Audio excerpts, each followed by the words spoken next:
And we should be live. Now let's put in the usual commands before I start. I will always seek to protect the things that are most important, no matter what it takes, even when it looks futile. There'll be an extra fee for that. I'll think about it. I forgot to change the category before I started streaming, so...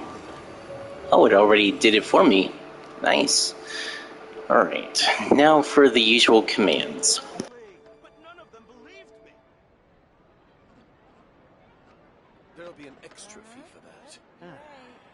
I'll think about it. Peace and good health should be enjoyed by all. If I can provide everyone with a life such as this, I will be content. Alright, now with that, we can begin. And with the Fontaine update, it added a new companion quest, so since I've done the the current Dark Conquest, it's time to do Lyney's companion quest. It is not enough to protect the most important things. That's why I must also wield a And I haven't done the commissions yet. Well, actually, I have done one of the commissions. I'll do the rest after I'm done streaming. And I've also been doing the event, which, if you get enough of the currency from the event, you get a constellation for Bennett, or Bennett himself if you haven't unlocked him already. Hey, isn't that Charlotte? We're always running into her. What's she doing this time? Ooh, looks like street interviews. Paimon has a funny feeling that we might be in for an interesting time if we go check it out. Shall we? And this isn't my first time running into Charlotte. During a Genius Invocation TCG event, I think it was some months ago, players get to meet Charlotte for the first time. And when the Fontaine update was added, she naturally came in too. Not as a playable character yet, but eventually she will be. I will always seek... I see. So you believe that this warning letter was sent by the Phantom Weasel? Absolutely. I've said it before and I'll say it again. The Phantom Weasel never acts as you expect. He must have faked his own death 10 years ago using a body double. Now that he's back, I'm sure the guards who worked on his case back in the day are in for a headache, but however this turns out in the end, the one thing it won't be is boring.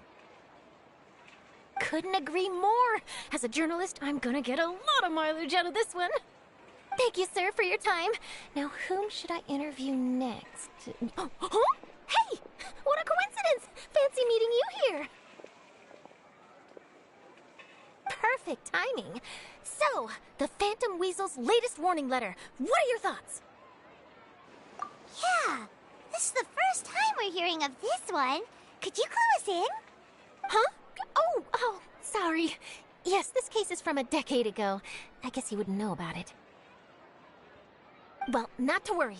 You're in good hands because I'm a professional. The story goes like this. 10 or so years ago, a phantom thief became active in the court of Fontaine. Known only as the Weasel. Nobody knew his true identity, and the authorities never managed to catch him. Wow, cool! He sounds like one of those mysterious night burglars that you read about in novels. Precisely. Well, except the part where they actually have a good reputation. Our Weasel targeted whatever people held dear, and no one was safe from his predations. He would just as soon steal a necklace from a rich merchant's safe as he would a toy doll given to a commoner child for their birthday. I know. The phantom thieves you read about in novels rob the rich to pay the poor, but this guy did not discriminate. Unsurprisingly, this didn't work wonders for his public reputation. Every man and his dog wanted to see him behind bars. Yeesh. So, did they catch him? Not exactly. There's a good chance that the weasel would still be at large to this day if it hadn't been for an accident 10 years ago. A magician named Caesar fell to his death in a botched high-altitude escape performance. When the police went through his personal effects, they found a hoard of stolen loot and gadgets used for criminal activities. And that was how the Phantom Weasel's identity was revealed to all. Sure enough, thefts in Fontaine went down after Caesar's death. But today, 10 years on, the notorious thief has once again issued one of his warning letters and pasted it on the gate of the Opera Epiclese for all to see. I had to squeeze through the crowd this morning to get a photo as soon as I heard. Here, it's this one.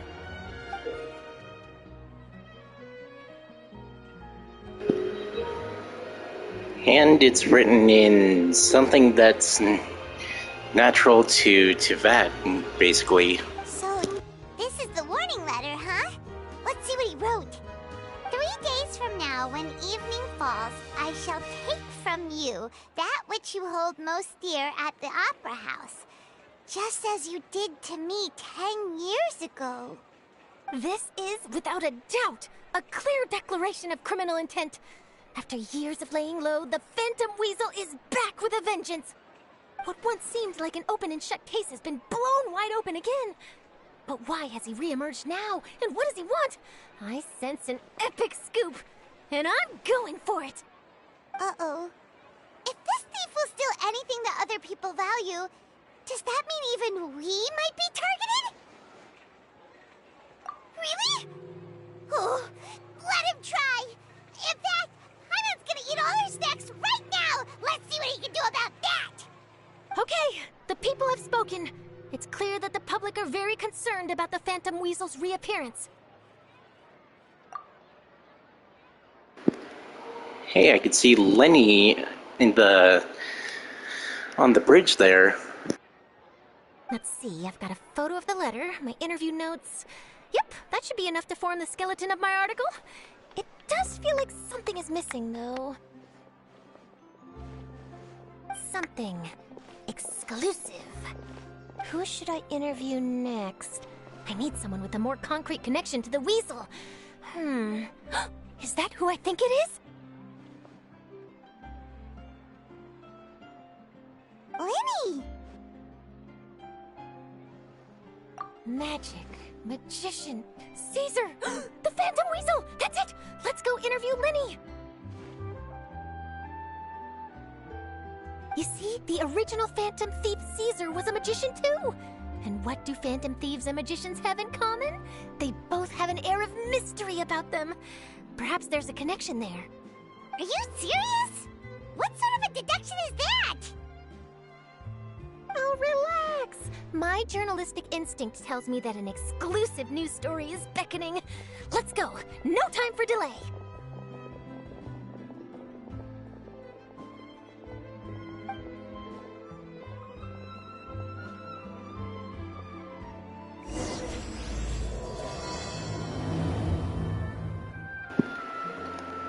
I have yet to get Lyney from the current banner.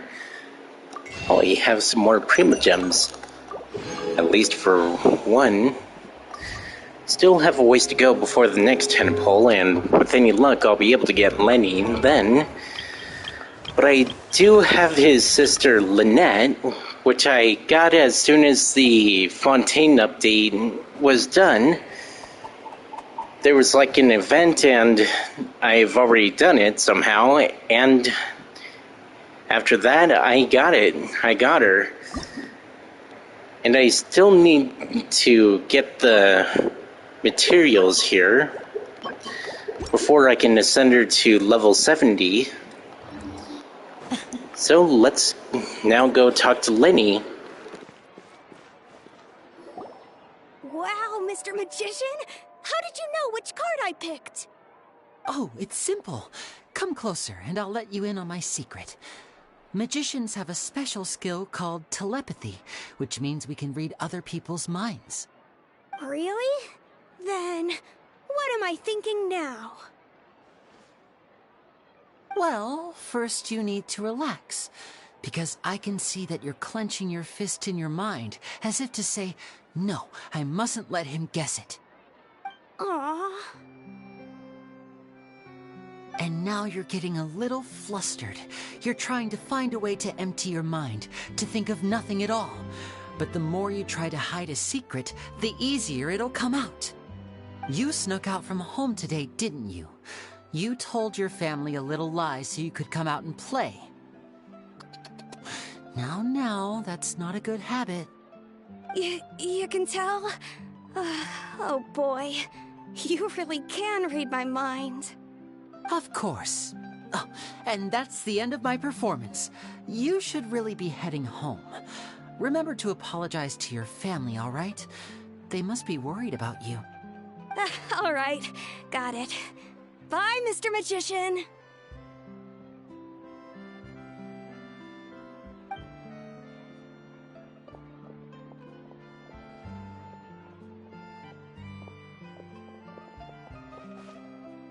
Hey, Lyney?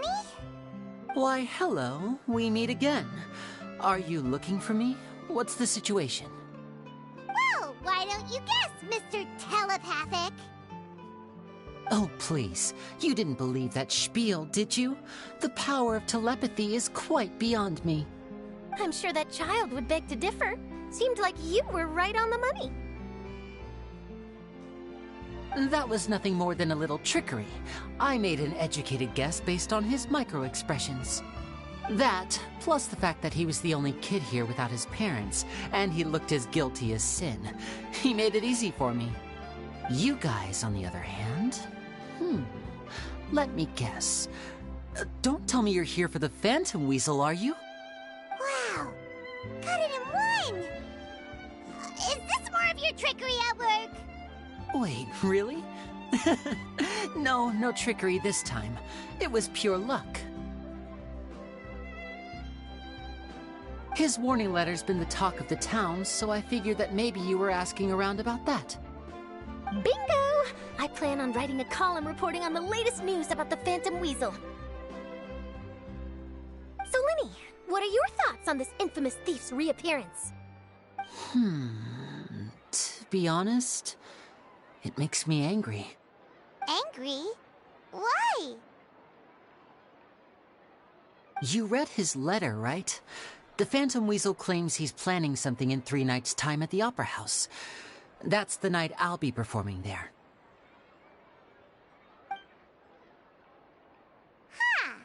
What are the chances? Wait a minute, you don't think he's after you, do you? Well, if he is, then his warning is clearly a direct challenge to me personally. And if he's not, then it's still going to be a huge headache for me. The mere mention of the Weasel's name is enough to scare people off. So once the contents of that letter get out, barely anyone will be showing up to watch my show. But I've been preparing for this for a long time. I'm not about to let him ruin my big day. This leaves me with only one choice. I have to expose the Phantom Weasel's identity before the show begins. Really? So what you're saying is, we might get to see a live duel between a famous magician and an infamous thief? Wow, this has exclusive written all over it! To be honest, I'm not sure if I'll emerge the victor. The Phantom Weasel is a notorious crook, infamous for his inscrutable methods. You're being far too modest, Lyney. I think your magic tricks are even more inscrutable than those of a thief. Thanks for the compliment, though I have to say I don't care much for the comparison. A lot of people liken magicians to thieves because we both have the ability to make things disappear without the person noticing. But there's an important difference that these people overlook. Allow me to demonstrate with a quick magic trick. Here, I have a flower, just an ordinary flower that was picked not long ago. Watch it carefully now. 3, 2, 1. It's gone! That's the question. Where did it go? Therein lies the difference between us. Thieves make precious things disappear, but only magicians make them reappear. If I could now invite you all to check your clothes, there might be a surprise in there somewhere.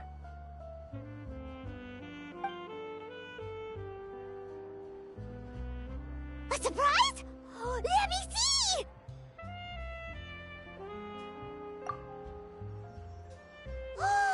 It's right there! But how? You haven't moved this whole time! What an outstanding trick! Sorry, Lyney, it seems that my previous praise was woefully inadequate. Clearly, magic is the superior art form to theft. Don't worry, I didn't take offense. I just wanted to take the opportunity to perhaps change some of the preconceived notions you might have about magicians. Since Caesar's death, a lot of people associate magicians with criminality. It can be quite frustrating. I can imagine. Coming back to your trick just now, might I presume that you are well versed in floral symbolism? For example, magicians often use rainbow roses in their flower-related performances to represent passion and romantic encounters. But you used a Lumidu spell, which, if I'm not mistaken, allude to separations. I'm curious to know if there was any deeper meaning behind this choice? Impressive knowledge. It's no wonder you're such a successful journalist. But I'm afraid I don't know the first thing about floral symbolism. I'm just in the habit of using Lumidu spells in my magic. It sounds like something I should look into, though. I'll buy myself a copy of Fontaine's Floral Language Facts when I have some time. But it'll have to wait until this phantom weasel business is behind us. Well noted. In that case, this brings us to the end of our interview. I, for one, am looking forward to the final showdown between you and the thief. Please feel free to get in touch to update me on any further developments. Otherwise, I will of course see you at your show in 3 days' time, but let's hope the Phantom Weasel is caught by then. If there's nothing else, I'll be off. You've given me lots to work with here, and I've got no time to lose if I want to write that exclusive piece. I'll see you all later.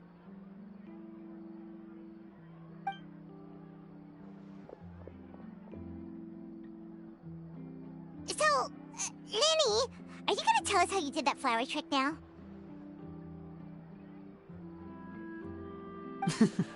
I'm afraid that's my little secret. Aww. Well, magicians are entitled to their secrets. But Paimon's really itching to know how it's done. You feel it too, right? So itchy! Not so itchy then, huh? Well, since you're so concerned, how would you like to serve as my temporary magician's assistants and help me investigate? Magician's assistants? Oh, that sounds fun! Assistants are technically magicians too! Also, it'll bring us one step closer to figuring out how that darn trick is done! Shall we go for it? Excellent. Thank you for putting your trust in moi. The first thing we need to look into is who Caesar really was. If he truly was the Phantom Weasel, that means that the Weasel is dead, and whoever wrote this warning letter is just a copycat criminal.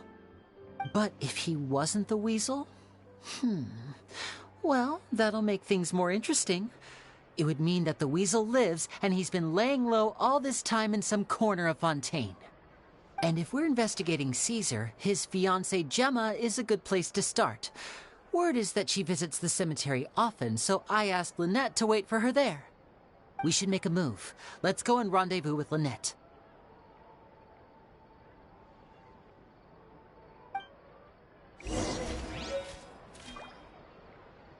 Fresh fruit, sweeter than syrup.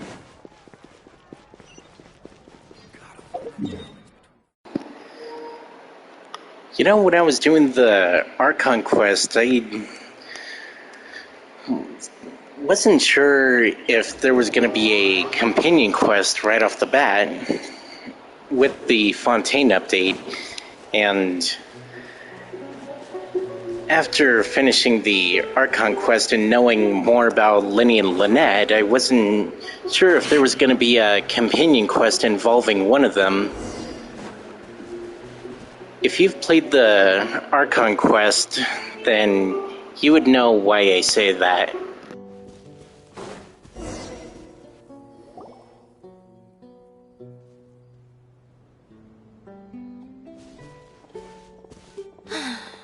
You took your time. Sorry, I bumped into the Traveler and Charlotte en route, and we ended up chatting for a while. It's been a while, Lynette. We're working as Lyney's temporary assistants in the investigation of the Phantom Weasel. Thank you. It's good to have you helping. So, what's the situation? Have you seen Gemma? Nope. I've been here a while, and she still hasn't shown up. How bizarre. Maybe it was bad intel.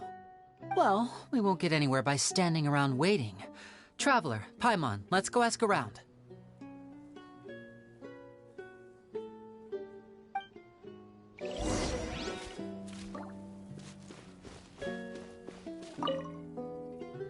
Excuse me, good sir. Do you by any chance know a Gemma? Gemma? You mean Caesar's fiancé? Sure I do. What's this about? I'm just trying to get a hold of her because I need her help with something. I heard she comes here a lot. Hey there, Reaper. Yeah, she does. Poor thing. It's no secret why, either. She's heartsick. Ever since Caesar passed away, she's been coming here once every week to clean his grave. Often, she just sits there in front of his headstone, lost in thought. Sometimes she talks to herself. I asked her what she was doing once. She said she wanted to speak to him again. She knows he's gone and can't hear her from the grave, but she just likes to spend time there, telling her fiancé all about how her life is going.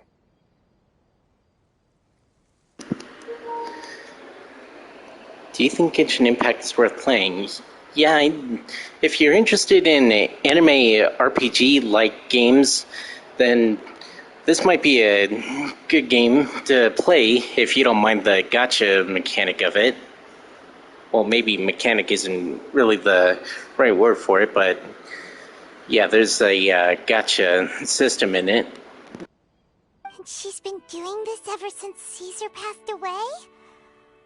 Oh, so 10 years. Wow, their love must have been really strong. I'll bet. Caesar's reputation fell apart after his identity was revealed, so no one else visits his grave. Gemma's the only one who still thinks about him after all these years. I don't know if the mind lives on in the waters after death, but if it does, I'm sure Caesar must be grateful to have someone who remembers him fondly. If I'm honest, I think this is all so unfair to poor Gemma. Her fiancé was a low-life crook. He doesn't deserve someone like her. Anyway, all of that said, she's running later than usual today. Normally, she'd be sitting in front of his grave by now. I wonder if she's okay. Well, that's everything I know, I'm afraid. You might have more luck asking some other people. All right, well, thanks for sharing all of this with us. We'll keep asking around. You're welcome. I just hope she'll be able to move on one day.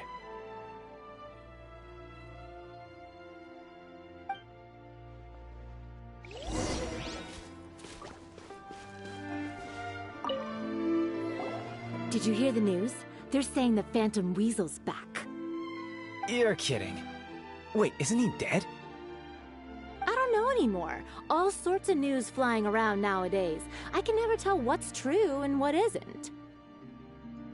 But what if, just hypothetically, I mean, what if this weasel's the real deal and Caesar was framed? Called it. Seriously, 10 years ago, on the day it all went down, I said to myself, you know what? This guy's been set up. The Caesar I knew was a good guy. He gave balloons to children on the street, for Pete's sake. What, are we supposed to believe that he was a balloon thief or something? Give me a break. Oh, please. Weren't you the one cursing his name to high heaven when the police announced the news? You were all, oh, that gosh darn lousy son of a, you think you know a guy, or words to that effect. Wait, did I say that? I don't seem to recall. Hello there. Sorry for disturbing you, but I couldn't help but notice you were discussing the Phantom Weasel.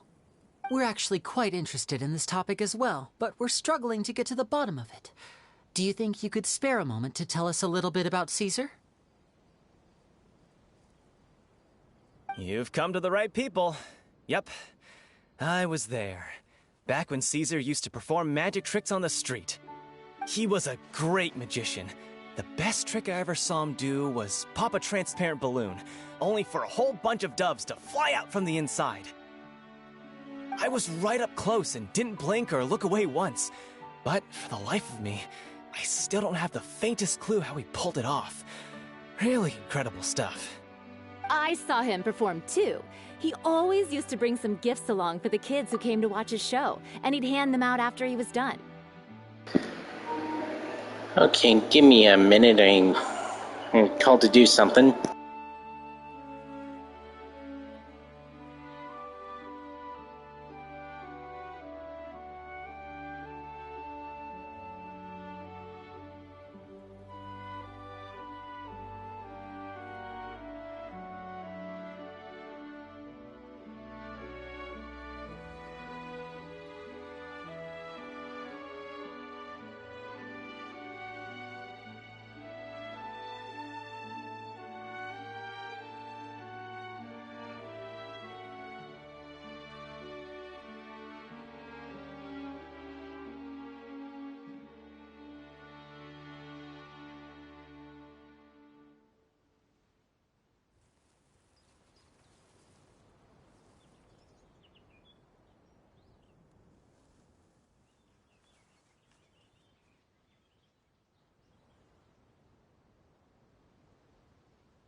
Okay, sorry about that.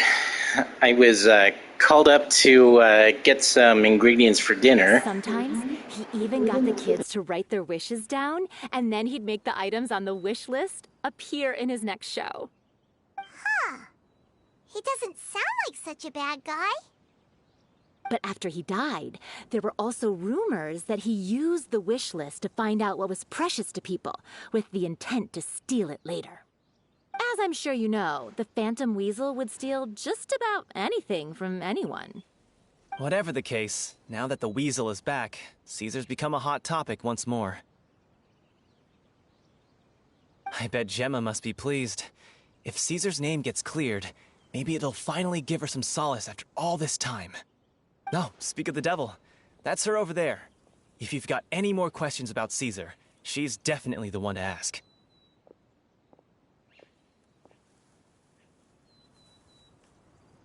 So that's Gemma.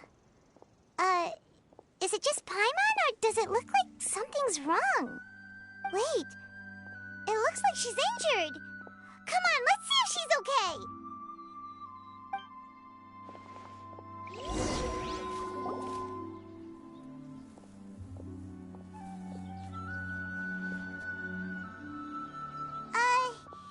Hi there. You're Gemma, right?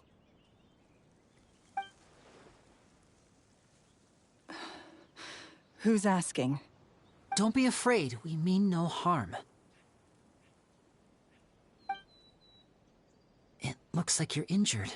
How bad is it? Thanks for your concern, but you didn't answer my question. Who are you, and what do you want with me? My name is Lyney, and this is my sister Lynette. My name's Paimon, and this here's the Traveler.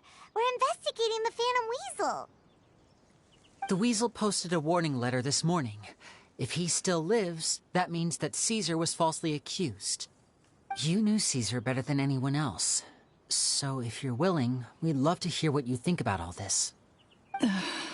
I promise you can trust us. We won't hurt you. In fact, we'll do all we can to keep you safe. I never believed that he was the Weasel.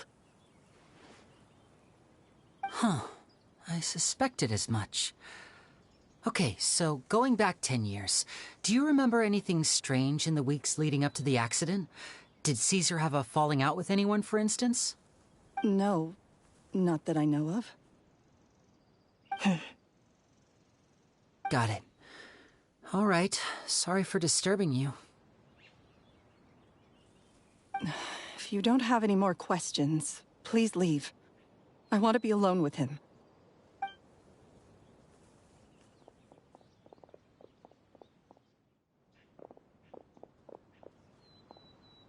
Judging by the look on her face, there's definitely something fishy about her. She's lying. She definitely knows something. That's fair. We're just a bunch of strangers who showed up and started questioning her about things that happened a whole decade ago. It makes sense that she'd be wary around us. In any case, I doubt we'll get any further here, so let's call it a day. Meet me outside Hotel de Boer tomorrow, and then we'll start the next step of our plan.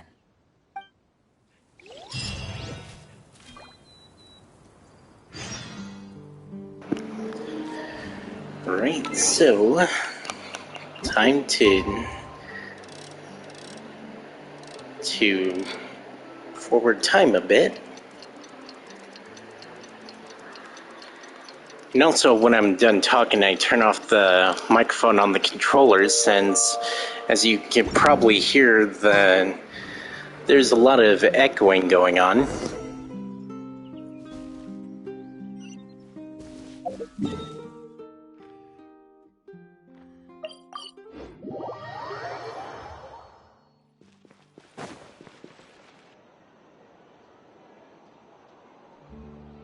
Over here.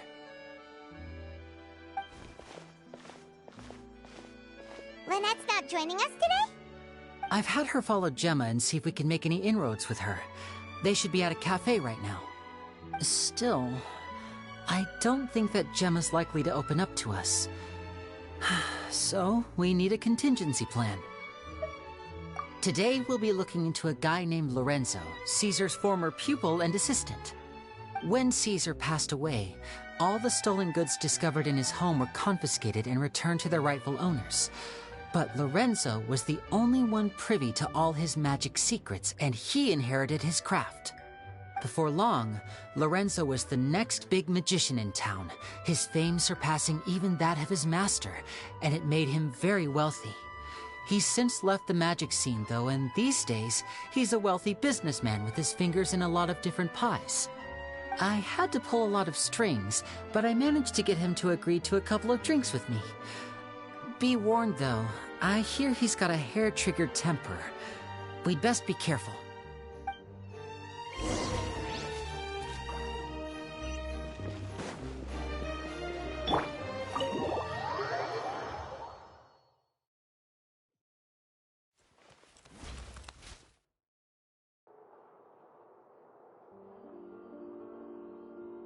You neglected to mention that you were bringing 2 other people with you.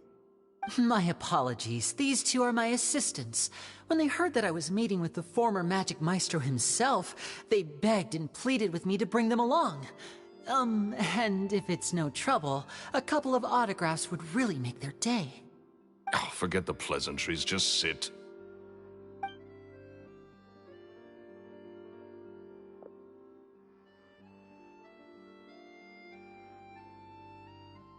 Get a load of this guy. Forget the pleasantries, he says, but he looks pretty happy about Lyney stroking his ego. I only agreed to meet since we're both magicians. Do me a favor and cut to the chase. I have more important things to do than drinking. Much obliged, sir. As it happens, the matter I want to address is also related to magic. Yesterday morning, a warning letter from the Phantom Weasel appeared on the entrance to the Opera House. He claims to be planning something for the same evening that I'm scheduled to do a magic show there. As such, I believe that I may well be his target. I have to get to the bottom of this to ensure that my show can go ahead as planned. Naturally, any investigation into the Weasel starts with a few questions about Caesar, who... What is there to investigate? Caesar was the Weasel and he's been dead for 10 years. So what if some sick creep thought it'd be funny to write a warning letter? It changes nothing. Are you trying to tell me you actually bought it? Please, sir, no need to get so worked up. I do concede that a copycat is but one possibility. Possibility? It's a fact, Lyney. Look, my patience is limited, so listen carefully while I'm still willing to put up with you.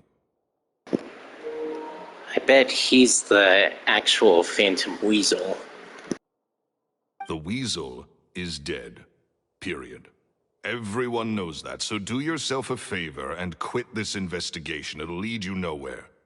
Look, if this affects your magic show in any way, I will personally compensate you for any losses. Oh, sir, I'm honored, really. But this isn't about finances for me. My pride as a magician is what's at stake here, Lorenzo. Copycat or not, this person has thrown me the gauntlet, and I must meet their challenge head-on. Your pride? Don't mince words with me, boy. Just tell me, what exactly are you seeking to do? I want to find out the Phantom Weasel's true identity. I have to know for myself what really happened 10 years ago. What would that accomplish? And what do the events of 10 years ago have to do with you, anyway?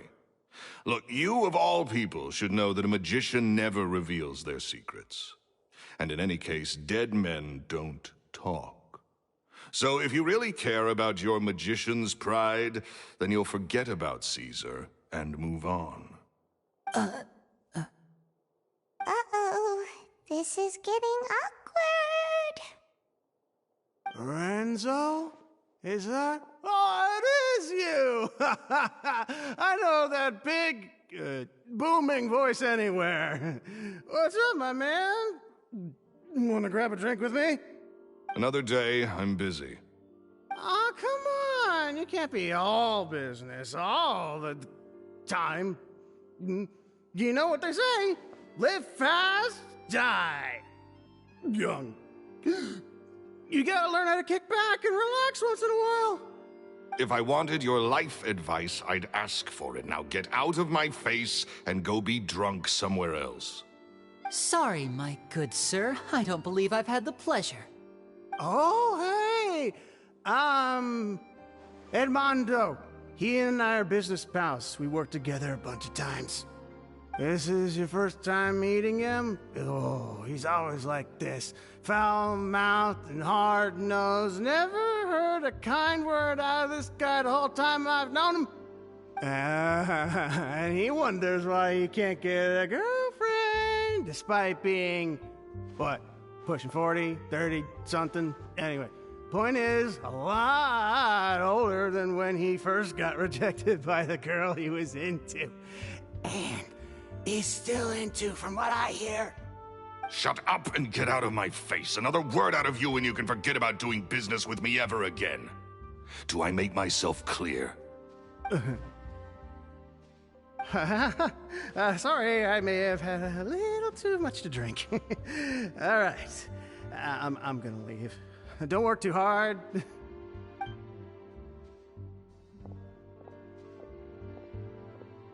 I think it's high time I made a move as well. If you really want to investigate this, Lyney, be my guest. But if nothing good comes of it, don't say I didn't warn you.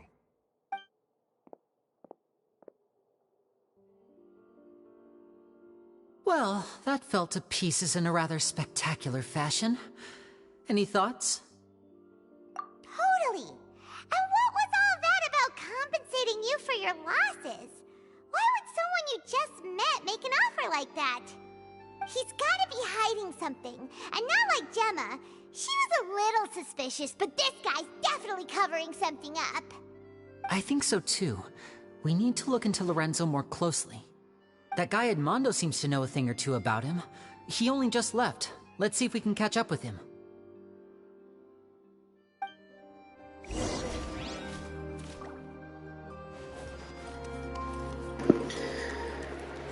If it's like a lot of things, then with him being hammered, he'll be singing like a bird. But one way to find out.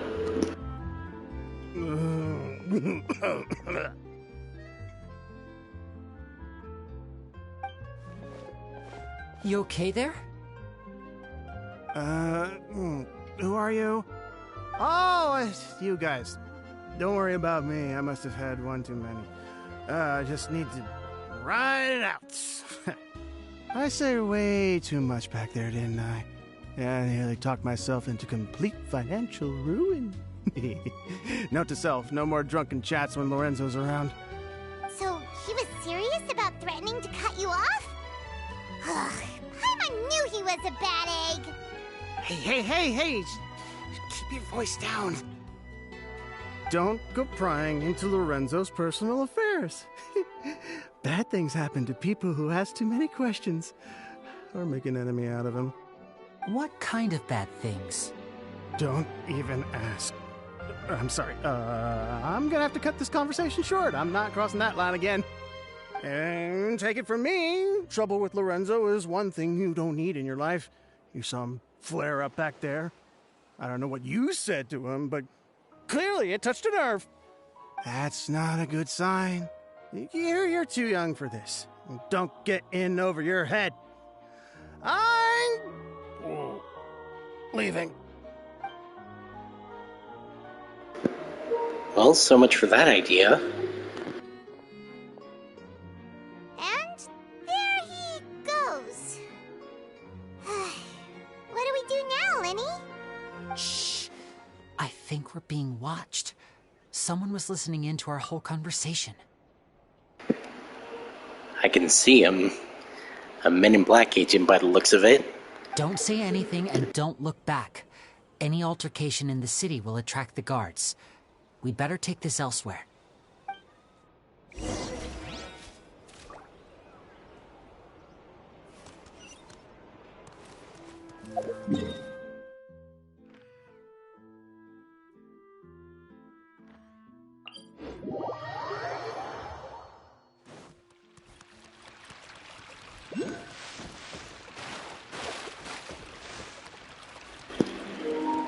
Oh, there's a Hydro-Oculus somewhere around here. Oh, and I see it in the middle of the fountain. Nice.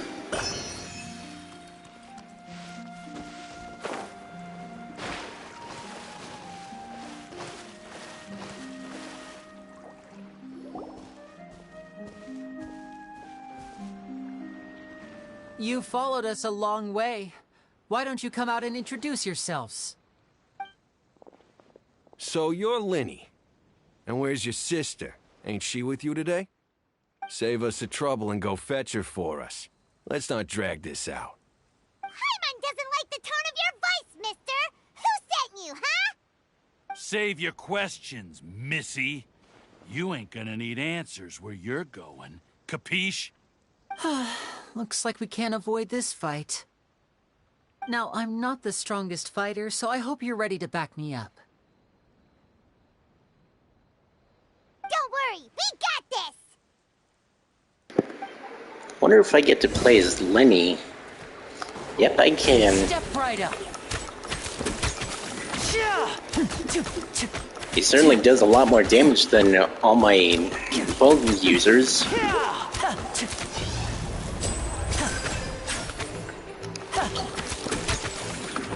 Oh, he has like an extra hit like Ganyu, sort of.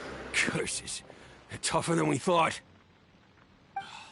Vision wielders are always trouble. Intimidation ain't gonna work like it did on the lady. Come on, let's scram! Hey, wise guys! We ain't through with you yet! Oh, they got away! Did you catch what they said just before they left? Something about intimidating someone else. Sounds like they just wanted to rough us up as a scare tactic, and they've already done it to someone else, but who? You're right.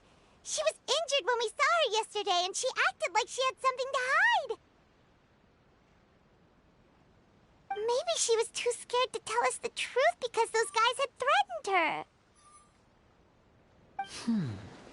Well, if that's the case, she should be more willing to open up to us once she learns that those thugs won't be bothering her anymore. Let's head back to the cafe and see if we can get any information from her.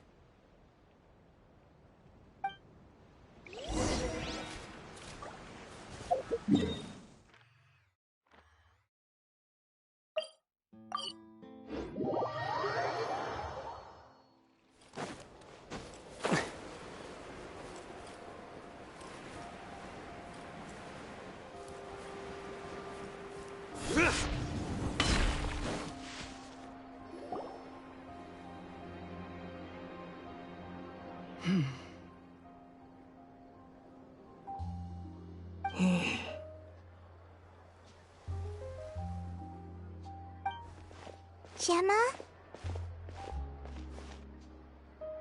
You again. What is it this time?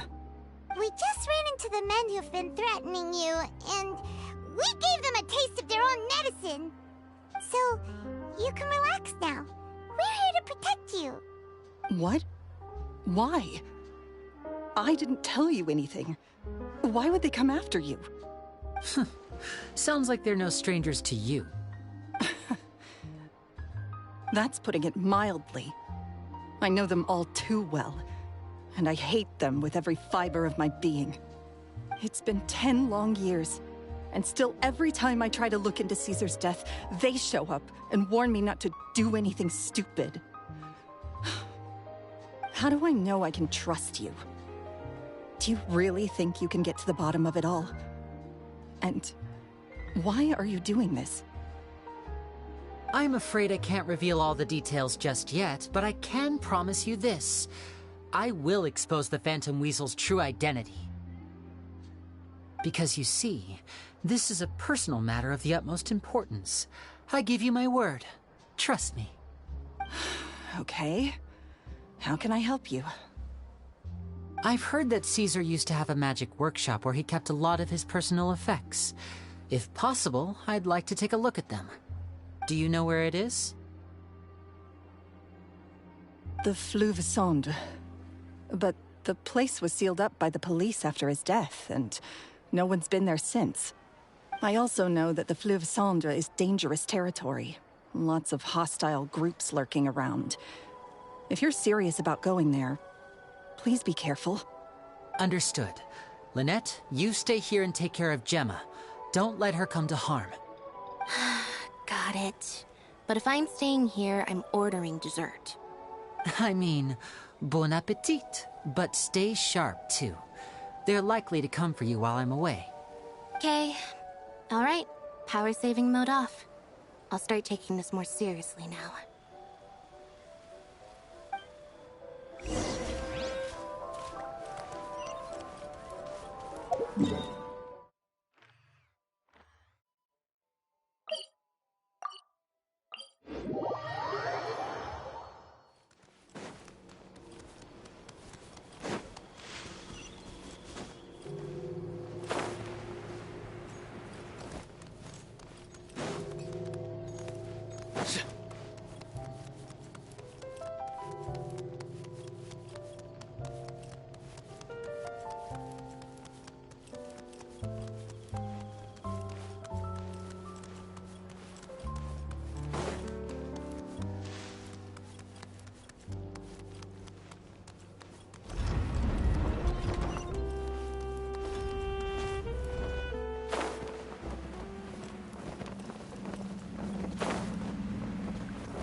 If Gemma gave us the right location, then the workshop should be right nearby.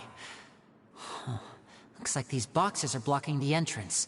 Let's shift them away first. There we go. It should be just down here.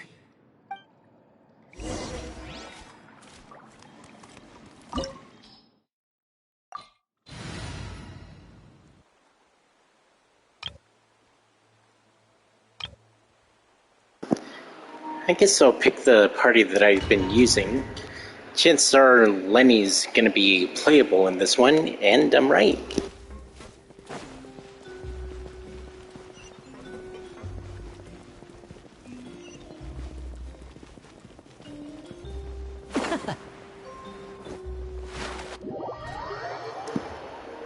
Okay, I didn't expect that.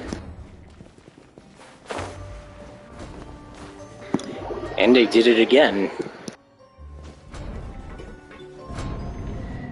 So this was Caesar's workshop. Nothing suspicious here, just normal magic props. What's hidden further? What was that? Oh, is this one of Caesar's gadgets? Guess we must have triggered some sort of device.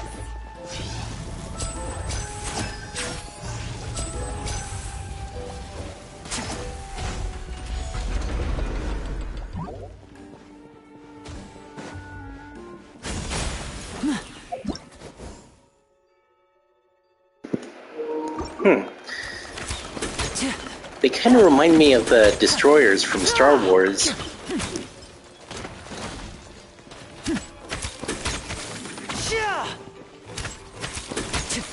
Now disappear!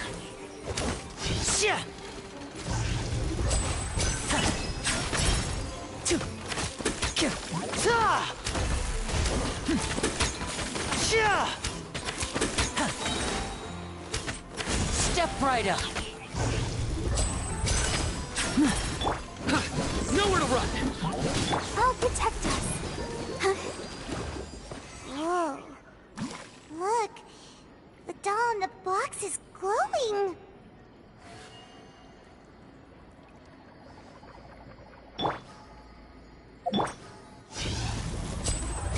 There's something written on the card on this doll. Let's take a closer look.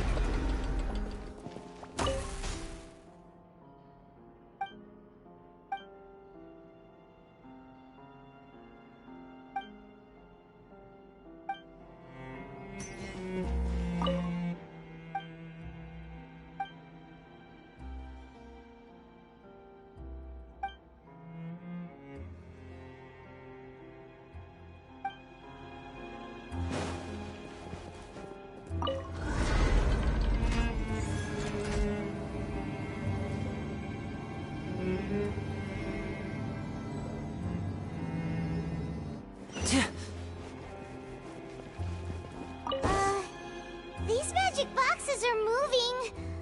What do we do? One of them looks different from the rest. Let's investigate.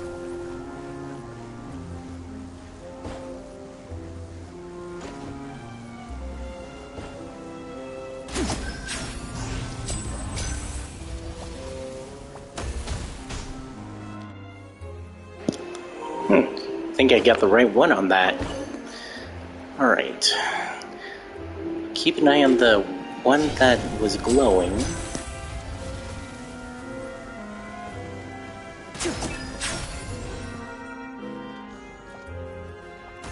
And there we go.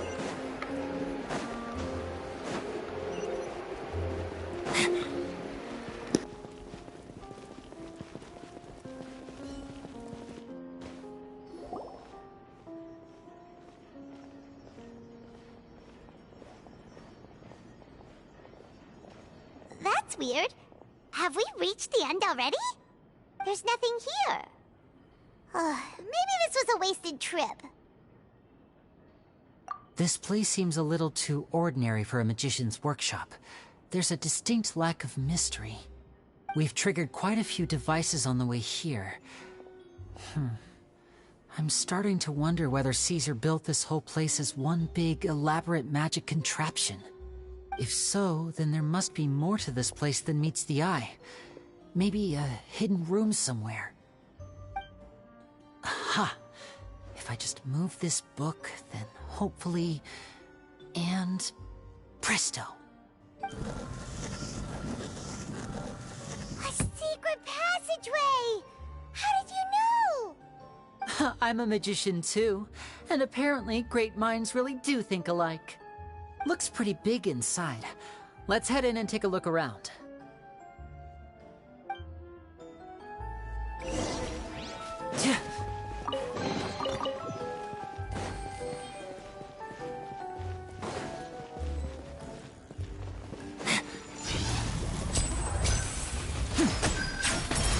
And voila!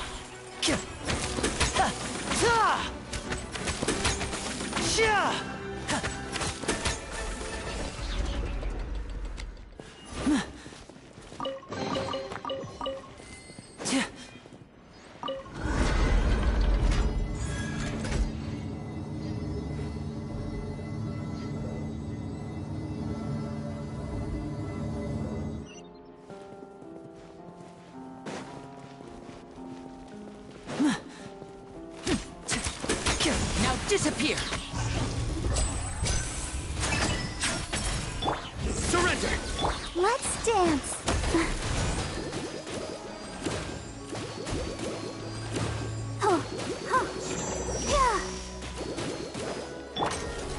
Step right up! Let's get this show on the road!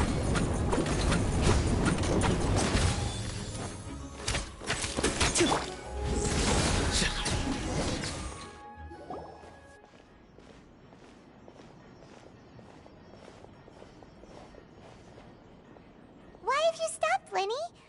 Is there some device in that box? Huh. It just looks familiar somehow. Let me check this out for a second while you guys go on ahead.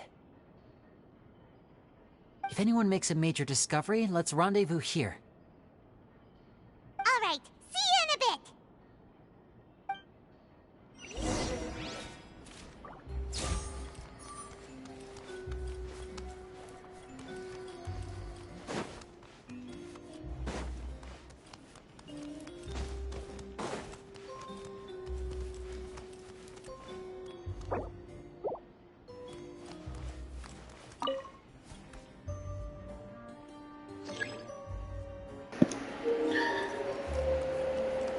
Let's see what needs to be done here. Oh. Seems like we can't step on the same tile Okay. twice. Guess Let's we've do gotta that finish it in again. one run, huh?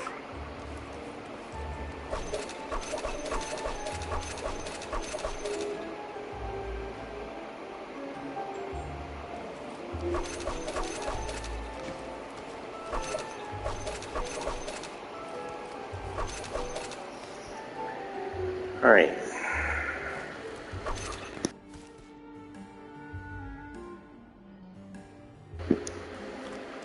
And there we go. Nice.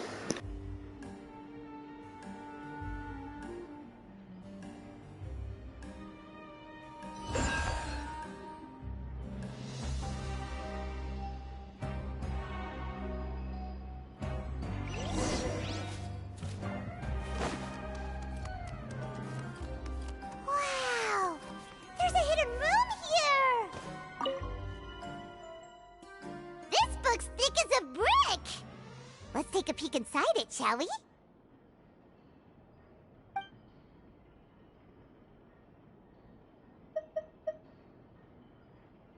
It's nearly time for me to go on tour. I asked the two kids if they'd like to come with me, but they shook their heads. I once overheard them talking about their father and their mission. Sounds like their parents have other plans for them. I guess we'll be parting ways soon. It's only been 10 days since I first met them, but I think that I've gotten a feel for their personalities now. They're very tough, but also very cautious, and they trust no one but each other. This, I fear, is not a good habit to have. They hide things from me too. For example, when I asked them where they live and why they wanted to learn magic, they lied. That's the thing about children. Whenever they're trying to cover something up, it always shows somehow. I can sense that their lives have been hard, possibly even dangerous too. They're not like other children. It's a shame that I can't do more to help them. It sounds like this entry might be talking about Lenny and Lynette. After thinking things over, I decided to tell them a bit about how I see the world. It's full of lies and falsehoods, and that is why we must find our own truth. P.S. I hope they won't find my nagging annoying. Children are so opinionated nowadays. Will it do them more harm than good for someone they've only known 10 days to lecture them like that? P.P.S. Maybe I'm overthinking this. Children aren't interested in grand philosophies.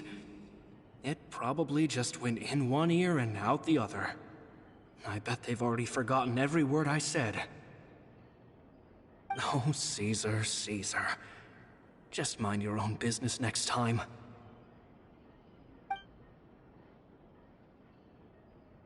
I only do need to read all the entries. At one of my shows a few days ago, a child asked me how I pulled candy out of my hat.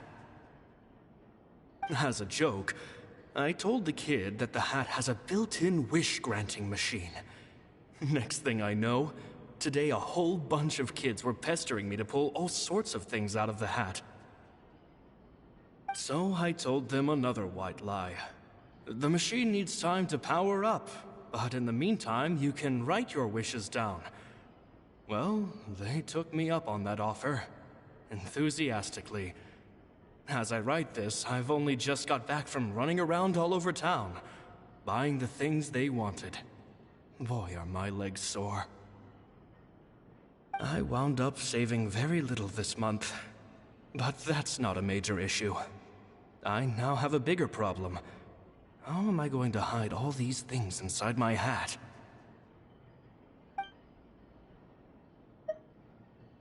Two children came to talk to me after today's show. I don't know why they were out on their own. They looked much too young to be unsupervised. I do hope they got home safely. Anyway, they said that they wanted me to teach them how to do magic. It's not uncommon for children to ask this, of course, but I've never seen any of them as serious about it as these two. I'm hearing some banging around upstairs, so while this is going, I'm gonna go investigate. I told them that learning magic is very hard work, but that didn't faze them at all. It's like they already knew. They seemed so committed. I couldn't turn them down.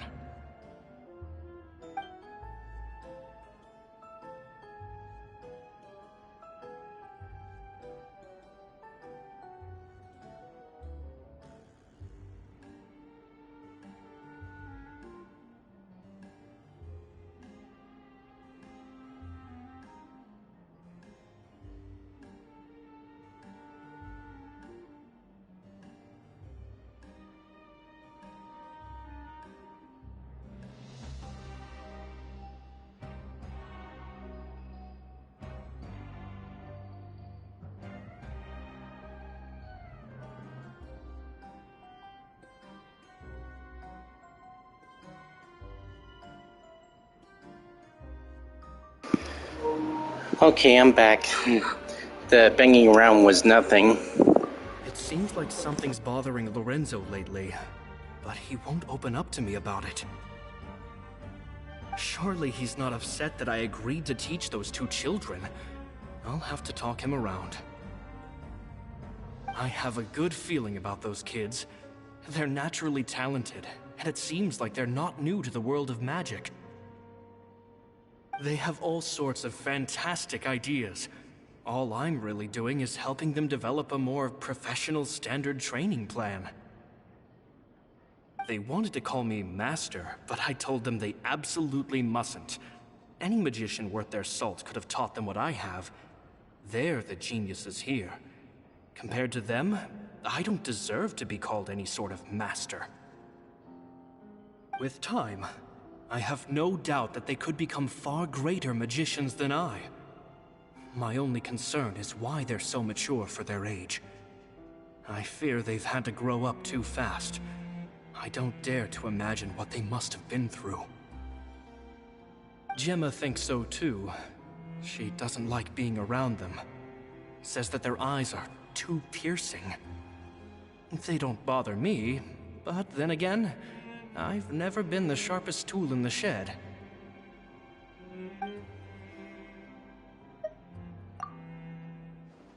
Two magic geniuses with a father and a mission, huh?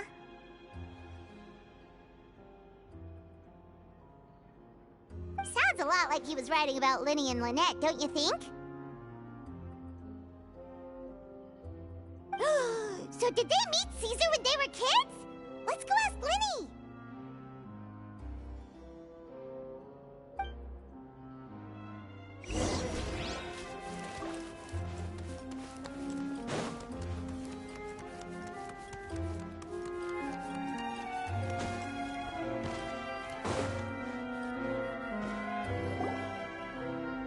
Lyney? Shh, hold that thought. As I expected, there's a lot of fishy things going on in this place. Fishy? Uh-oh, what have you found? All in good time. Before we go over our new leads, I want to tell you how a high-altitude escape is performed. First, the magician slots themselves into a magic box in full view of the audience. The box is then suspended high in the air, and a short while later, the base automatically opens. At this point, a dummy will fall out of the box, but it looks real enough to grab the audience's attention, and they start wailing and screaming. Meanwhile, the real magician, who has by now blended into the crowd, waits for a good moment to make their appearance and put on a hysterical performance. Oh no! Is that me? Did I just fall to my death? Very vivid description. Paimon can really picture it. And then what?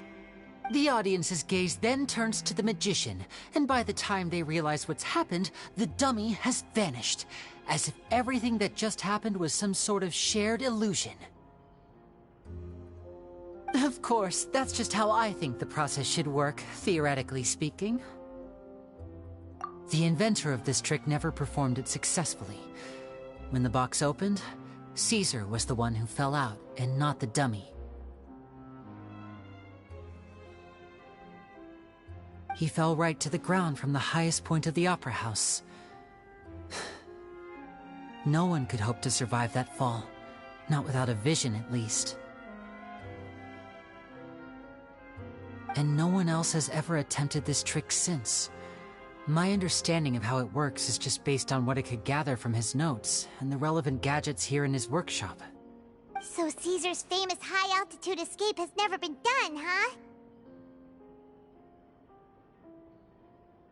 Paimon was about to say how cool it would have been to see it in person, but if it's that dangerous, it's probably for the best that no one else tries to do it. Wait a second. So if a dummy's supposed to drop out of the box, then where does the real magician go? How does he get out? Glad you asked. That brings us to the secret of said box. This box right here is the one that Caesar constructed himself to use in the performance, and it's not as simple as it looks. Inside, there's a device that only the magician himself would know about. Once the magician's inside and the box is lifted up into the air, the audience's view of the box is fixed at a certain angle. From where they're standing, they have a clear view of the front, sides, and bottom, but the back and the top are now no longer visible. At this point, the magician presses a button inside the box, opening a secret door out of view. He then escapes through this trap door onto the opera house roof, waits for the dummy to fall and distract the audience, and quietly returns to ground level. That's way simpler than Paimon imagined. Even Paimon could probably do it. Well, there's a little more to it than that, of course. The hardest part of this trick is controlling the audience's mood and reactions. That takes an exceptional degree of showmanship. There's the falling dummy, the miraculous reappearance, the pompous performing. Maybe the magician would even have themselves tied up before it begins to strengthen the impression that there's no escape. Many days and nights of careful research and painstaking practice would have gone into this, all culminating in a performance just a few minutes long, but one that still manages to transform the shock and grief of a tragic accident to the joy and laughter of a mesmerizing magic trick. Caesar was a highly accomplished magician, but unfortunately, even he didn't manage to pull it off. So, how did it go so wrong? You said you found some fishy stuff here. Have you figured out what really happened? I can make a pretty good guess. I looked into the case files. The magic box Caesar was using at the time of his death had the secret button I mentioned positioned on the right-hand side.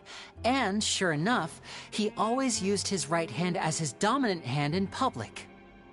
Okay. Nothing suspicious there. But here's the strange thing. Most of the devices in this workshop have the mechanism on the left-hand side, including this box right here, which leads me to believe that Caesar was in fact left-handed. Because a magician can't afford to have their most basic habits stand out too much. People naturally focus their attention on the most important details of the task or situation at hand. But a magician needs to be able to redirect an audience's attention at will, so as to avoid arousing their suspicion. The essence of magic is getting people to believe a lie. If even the truth raises eyebrows, the falsehoods become all the more difficult to mask. And so, Caesar trained himself to use his right hand to align with his audience's expectations. Great magic always requires sacrifices. But in his most stressful and nerve-wracking moments, and when no one was watching, reflex would kick in and he'd use his left hand. That's why he set his gadgets with the mechanism on his left. Exactly. I think that's likely what happened. Caesar would have been under a lot of time pressure during the escape. He'd have had mere seconds to open the hidden compartment, retrieve the dummy, then open the secret door and make a swift escape. But I'm sure he was confident. He would have rehearsed countless times to the point where it was second nature. He'd barely need to think about what he was doing because muscle memory would guide him through. So he opened the compartment, took out the dummy, checked everything was in order, and then went to leave. With his left hand, he reached for the button, and suddenly, his heart skipped a beat. It wasn't there. Much like when you reach for your keys but find your pocket empty, his mind needed a moment to process what was going on. Instinctively, his left hand would keep feeling around for the missing button, maybe for another second or two, until the bottom of the box gave way. With the stakes being as high as they were, just a 2-second delay cost him everything. The authorities would find nothing suspicious and conclude that his death was due to his own error. When in reality, someone switched the boxes, and they did it to murder him. But how would they be able to make the switch without being noticed? That would be difficult to pull off, no? It would have to have been someone who knew that he was left-handed, and who could move his props around without arousing suspicion. Someone who was always by his side. Isn't that right, Lorenzo? You just couldn't let sleeping dogs lie, could you? There's not a I lot of knew people it. who'd go to all this trouble for some magician who died 10 years ago. I didn't want to have to do this, you know. Silencing you the hard way just creates more problems for me to deal with. But I gave you your chance. I hoped you'd do what's good for you and back off like the lady, but you disappoint me. You mean Gemma? So you are the one who's been threatening her! Yes, although however stubborn she might be, she was never much of a liability. But you people, you never even knew him, but for some reason you just wouldn't drop it. Which is why you can't leave this place alive. Take them out, and make it quick. Do your worst! Alright, round 2 with these clowns. Now disappear!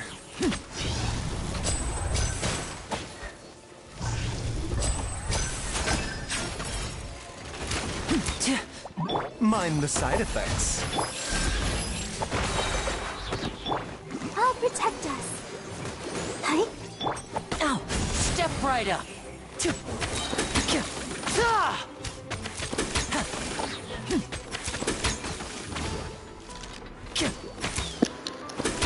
Okay, didn't see this coming. Here comes the finale! And voila! Please, hear my prayer! The doctor will see you. Seems like an emergency. Step right up!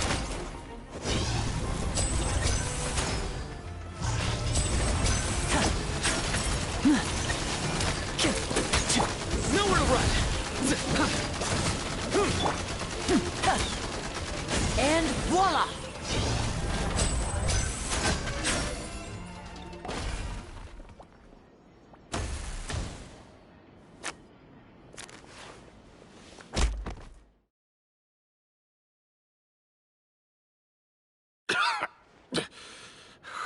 You kids are tougher than you look. Had enough yet, Lorenzo? Your cronies can't help you now.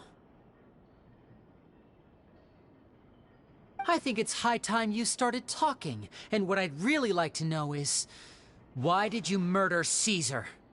If I had a Mora for every time you said that man's name. Of course you idolized Caesar, everyone else did. But I was the real genius magician. Me! He was just an amateur who did cheap tricks for gullible children. I was the one who made magic into the fine art it is today. The aristocrats doffed their hats to me! So it was jealousy. Jealousy. Hatred, more like. I hated Caesar. All he cared about was his magic. He lived and breathed it. He poured everything into his street performances and his stupid tours like it was just a hobby to him, never bothering to think about Mora. What sort of fool devotes their life to the art of deception and never has a Mora to show for it? But the people loved him, didn't they? Oh, how they looked up to him. No one gave me a second look. All I ever heard was, "Oh, your master's amazing, isn't he?" Amazing. Yeah, so amazing that he was completely broke. Every other apprentice was living it up at their master's expense, but no, not me. I put in all the work, mastered all the skills, and it brought me nothing more than the life I already had. He forbade me from using magic to trick people out of their Mora. There was nothing he hated more than that. And with his reputation in Fontaine, it was too risky for me to go it alone. As long as he was alive, if I dabbled in my own brand of money-making magic, he would expose me, and it would destroy me. I had to kill him. There was no other way. He had to go. And this was your only motive? It was reason enough. What other motive would I need? Well, I was under the impression that there might have been other factors at play. For instance, maybe you were in love with Gemma, but she was engaged to Caesar. In love with Gemma? Don't be ridiculous. Guess I was wrong about that then. Next question. Are you the Phantom Weasel? I am. Caesar was so strict with me. He insisted that his way was the right way, that the sole purpose of magic was to bring joy to the world. I never bought into any of that. I was more interested in the practical value of magic. Sure enough, it helped me fill my pockets with all kinds of valuable treasures. Oh, yeah! Charlotte told us that the weasel would steal whatever people valued, no matter how much it was worth. That's just how it looked from the outside. What would any thief want with second-rate loot? I've only ever targeted high-value items. I stole cheap things as a way of practicing my craft. It was other people's overactive imaginations that conjured up the preposterous image they then dubbed the Phantom Weasel. So, that's the story, huh? Well, I hope you're ready to tell it all over again during your trial. What choice do I have? You're a pack of wolves, and you've got me between your jaws. You've seen what's here, and my last-ditch effort to stop it getting out has failed. What else can I do? So be it.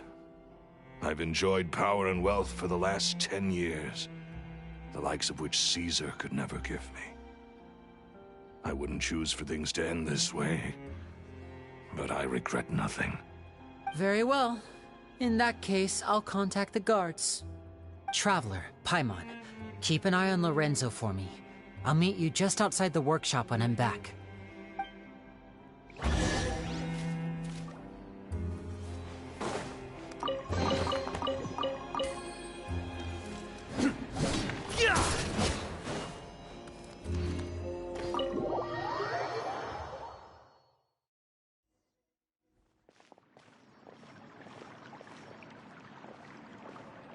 Lyney has told me the whole story. Lorenzo, do you confess to the murder of Caesar and to framing him for the Phantom Weasel's crimes? Look who's finally developed a conscience. What kind of disciple murders their own master? I hope it was worth it, because there'll be hell to pay.